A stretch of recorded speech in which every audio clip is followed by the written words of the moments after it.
Yes, thank you very much. I will have a short presentation.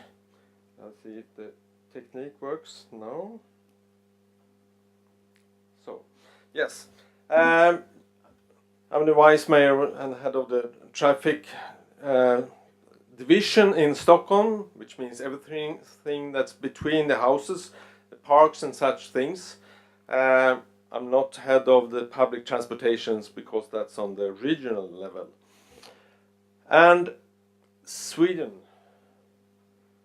to show you where we are heading.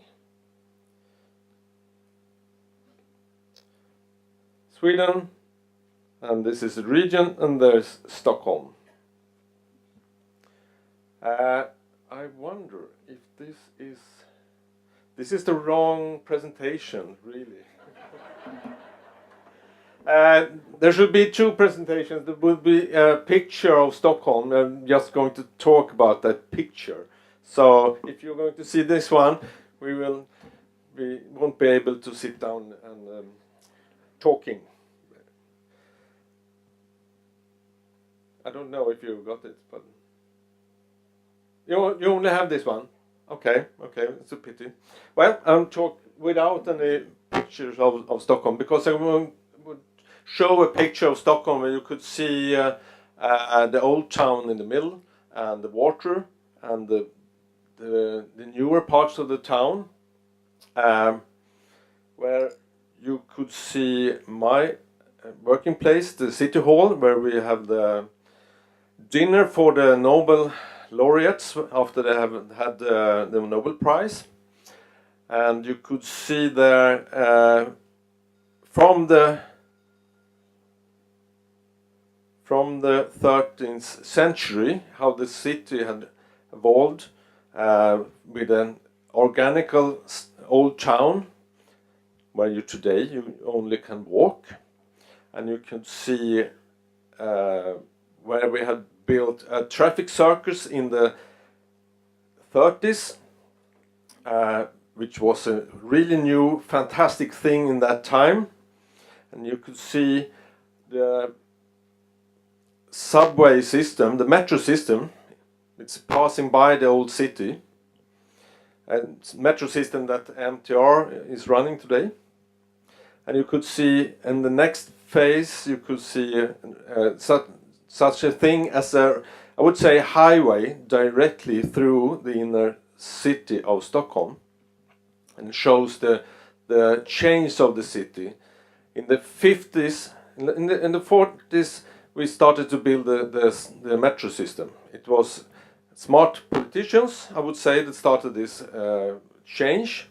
But unfortunately, in the 50s, we started to build a lot of roads in the same time. And these roads have made that the city, which is a quite nice city, I would say, there's a lot of cars. We have cars everywhere in the inner city, standing still. They are not used that much as you could think. And we have tried to change this. Especially we are trying to change it to make it better for pedestrians. So what's happening in Stockholm, we have an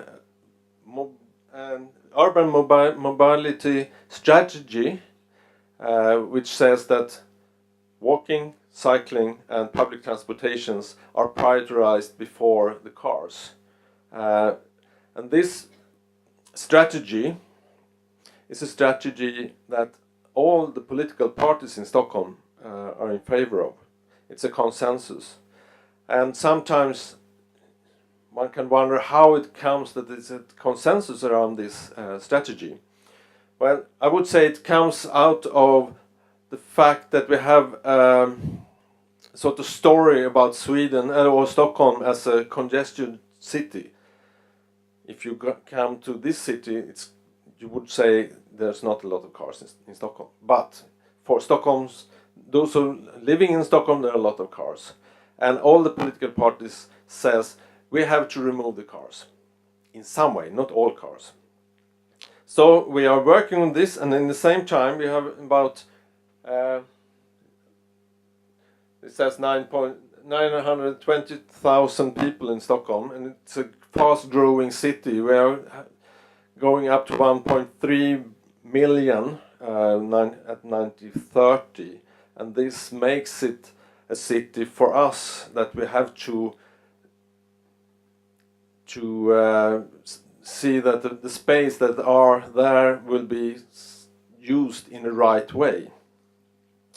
So we have a mobility strategy, and in this strategy we have a cycling strategy, and we have a strategy for the buses, because even though the buses are on regional level, it's my streets, so we have to have a strategy for that one. And now we also have a strategy for parking, which is new from this summer. We are hiring the price to park in Stockholm, and soon, or in a couple of years, there will be a fee for wherever you park the car on the public street, which hasn't been like that before.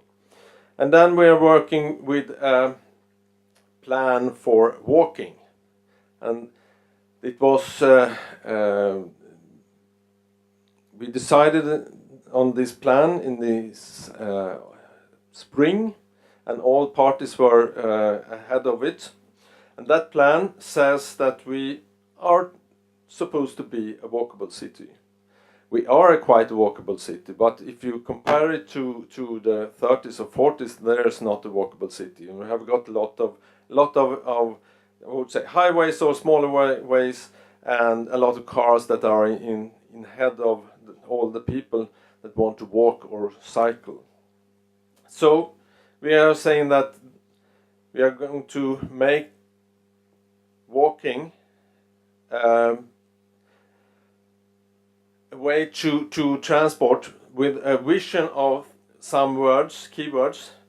You should be able to walk, you should want to walk, you should know how to walk, and you should dare to walk. And this means to want to walk, we want to make it populated places with a rich content and venues, and it's designed with quality, so we want to walk. And it should be something you would do in head of other sorts of transportation, because if you're walking, you don't take a lot of space. If you're going by a bus, it's more space, and a car, it's a huge space. And you should want to walk, and you should be able to walk. The pedestrian system must be sufficiently broad and possible to use for everyone. And it should be logical, contain alternative routes, and be free from barriers. And we say you should know where to walk, and that's a problem, because if you walk 300 meters in the wrong direction, you're angry because it's far away to go in the wrong way. So we are working with a system that is orientable, transparent and signposted, that makes it easy to understand where to walk, the walkways lead, and what kind of destination points there are in the city. And you should dare to walk in Stockholm. And the pedestrian system should be safe, populated, so you don't feel that you are alone, well lit, transparent, and transparent that you see what's the walking path and what's not the walking path. And it should be perceived as safe. These things we are working on now in Stockholm. We are starting to implement this, and when we have done this, we should go from a city where the cars were prioritized to where walking, cycling and public transportation is prioritized. Thank you very much.